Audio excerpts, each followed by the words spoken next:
잘 지내셨죠? 한 주간? 네. 평안하셨죠? 네. 하나님의 도우심이 이번 한 주간에도 여러분과 여러분의 가정에 있기를 바랍니다. 어느 날 입시를 앞둔 학생 하나가 저를 찾아왔습니다. 와서는 제게 묻습니다. 목사님, 공부가 인생의 전부입니까? 그렇게 묻는 거예요. 우리는 압니다. 시험을 잘 보고 좋은 대학을 간다고 해서 인생이 잘 되는 것은 아닙니다. 그러니까 이 질문에 어떻게 대답해야 할까요? 그래, 공부가 인생의 전부는 아니야. 그러니까 적당히 해. 이렇게 대답해야 할까요? 아니면 그래도 공부는 열심히 해야지. 그렇게 대답해야 할까요? 그런데 어느 쪽으로 가도 문제가 있습니다. 시험을 앞둔 아이에게 공부가 인생의 전부가 아니라고 말하면 여러분, 그 아이가 공부를 제대로 하겠습니까? 그렇다고 열심히 하라고 하면 공부가 인생의 전부가 아니라고 하면서 왜 그렇게 말하느냐고 반문을 할 거예요. 제가 그 아이에게 뭐라고 했을까요? 여러분 같으면 무엇라고 이야기하시겠습니까? 한번 따라해 볼까요? 너 공부하기 싫구나. 우리는 자꾸 이거 아니면 이렇게 생각해요. 근데 제가 그 아이에게 너 공부하기 싫구나 그렇게 얘기했더니 그 친구가 그냥 웃습니다. 사실 말과 진심이 달랐던 거예요. 평생 우리는 말을 하며 살아가는데요, 말 속에 담긴 진심을 읽어내지 못하면 결국 낭패를 당하게 되는 거죠. 지난달 24일 오전 트럼프 대통령은요, 6월 12일 북미 정상이 만나는 회담을 취소한다는 내용의 편지를 공개했습니다. 이유는 즉 북한이 최근 발언한 극도의 분노와 공개적인 적대감으로 인하여 지금 회담을 하는 것이 부적절하기 때문이라는 거예요. 그러면서 북한과의 모든 일이 잘 되고 다음 달 12일 북미 정상회담이 열리거나 추후에 열릴 가능성을 포함한 많은 일들이 일어나기를 희망한다, 그렇게 말해요. 끝으로 이 중요한 회담과 관련하여 마음이 바뀐다면 주저하지 말고 전화나 편지를 해달라고 요청을 했습니다. 여러분, 이 편지의 강조점이 어디에 있을까요? 내용은 회담 취소입니다. 그러나 이 행간을 잘 읽어보면요, 글 속에 트럼프 대통령의 마음이 보입니다. 그 첫 번째가 북한이 보여준 모습에 실망했다고 말하지만 그들을 자극하지는 않아요. 비난하지는 않는 거예요. 이게 뭘 말하는 걸까요? 두 번째인데요, 우리도 회담을 기대하고 있다, 그걸 그 글 속에 담아둔 거예요. 그러니까 그 마음이 그 편지 속에 보이는 거죠. 세 번째는요, 그런데 당신들이 우리를 자극함으로 미국 내의 반대가 심하다는 거예요. 그래서 회담을 취소했으니까 이제는 당신들이 그들의 반대를 무마할 수 있는 명분을 제공해달라, 이런 이야기예요. 글 속에 담긴 마음을 읽어내는 일, 이것을 워딩이라고 하는데요, 북한이 그걸 읽었어요. 그래서 바로 다음 날 김계관 제1부상 명의의 담화문이 발표되었습니다. 그 내용은 트럼프 대통령의 지금까지의 업적을 추켜 세우는 거예요. 트럼프 대통령은 지금까지 어느 대통령도 못한 용단을 내려 순회상봉의 기회를 만들었습니다. 첫 술에 배부를 수 없지만 한 가지씩 단계적으로 해나간다면 지금보다 관계가 더욱 좋아질 것입니다. 아무 때나 어떤 방식이든 마주 앉아 문제를 풀어갈 용의가 있습니다. 그렇게 담화문을 발표했어요. 한마디로 말하면 만나고 싶다는 거예요.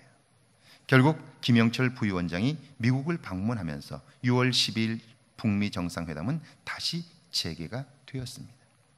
만약 글 속에 담긴 마음을 읽지 못했더라면, 만약 회담을 취소한 일을 북한이 비난했더라면, 그것만 보고 비난했더라면 6월 12일에 북미 간의 정상들의 만남은 아마 요원해졌을 것입니다. 불발되고 말았을 것입니다. 여러분은 혹시 사람의 말이 아니라 마음을 읽어내는 워딩을 생각해 본 적이 있습니까? 만약 그렇지 못하다면 여러분은 이웃들과 어떻게 소통하며 사십니까? 하나님과의 교제는 어떻게 가능할까요? 하나님이 하시는 말씀들은 우리가 그분의 마음을 이해하지 못하면 그분의 글로서는 이해하기 어려운 부분들이 정말 많은데 여러분은 하나님의 말씀을 어떻게 이해하십니까?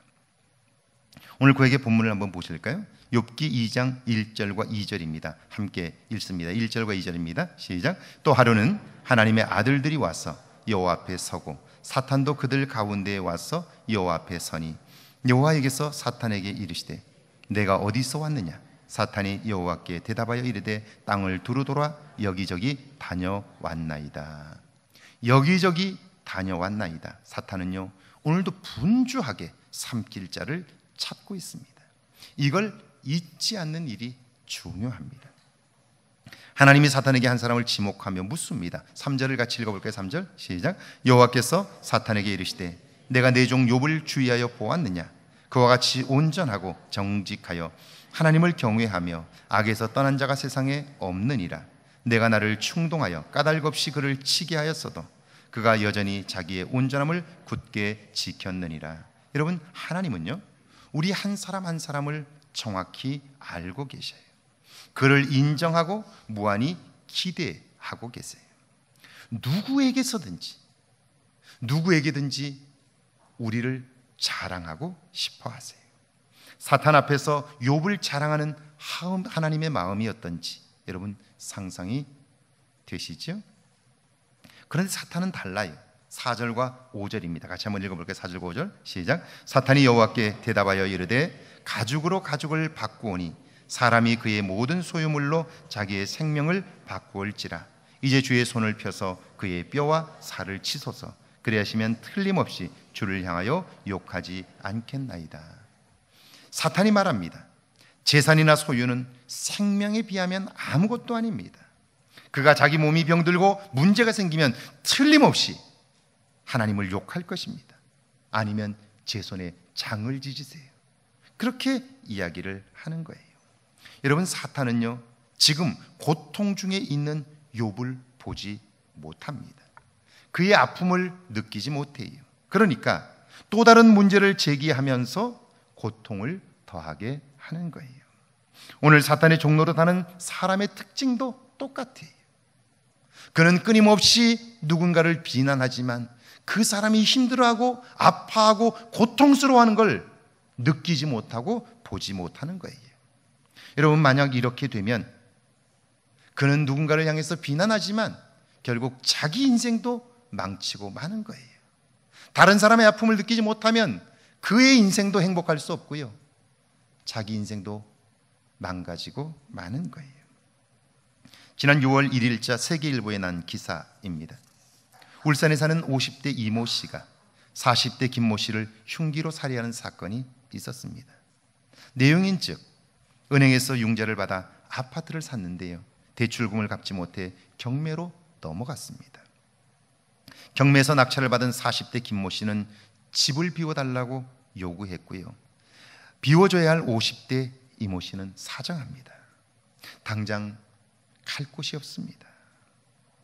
집이 경매에 넘어갔지만 가족들에게조차 이 이야기를 하지 못해서 가족들이 지금 알지 못합니다. 그러니까 조금만 참아주세요. 내가 집을 구하는 대로 비워주겠다고 말했어요.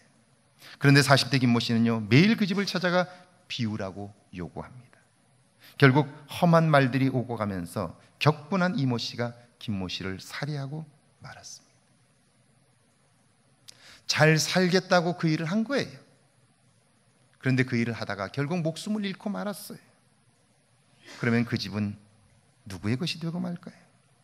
여러분, 다른 사람의 아픔을 조금만 공감했다면 이런 일은 없었을 거예요.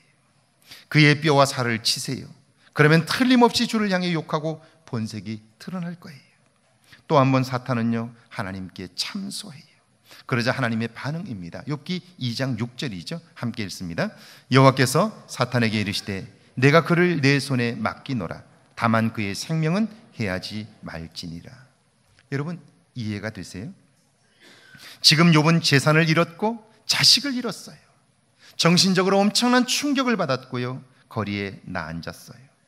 이것도 견디기 힘든데 사람들이 뭐라고 하는 줄 아세요? 혼자 신앙생활 잘하는 척 하더니 꼴 좋다는 거예요. 사람들의 조롱은 정말 견디기 힘들어요. 사람들은 그래도 하나님은 아시잖아요. 지금 그가 어떤지, 얼마나 힘든지. 그런데 하나님께서 욥을 사탄의 손에 맡기신다고요? 이런 하나님을 우리가 어떻게 이해할 수 있을까요? 제가 사도행전을 읽다가 정말 깜짝 놀란 적이 있습니다. 사도행전 6장과 7장에 보면요, 스데반 집사님에 관한 기사가 나옵니다. 성경은 그분에 대하여 은혜와 권능이 충만하여 큰 기사와 표적을 행했다는 것입니다.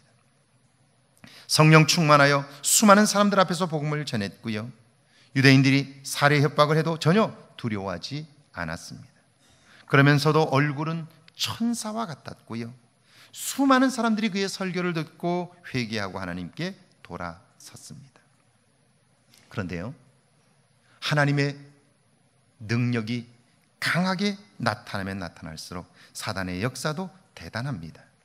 스데반의 설교에 찔림을 받은 유대의 지도자들은 그를 살해할 계획을 세웠고요, 결국 신성모독, 하나님의 이름을 더럽혔다는 죄목으로 돌로 쳐 죽입니다.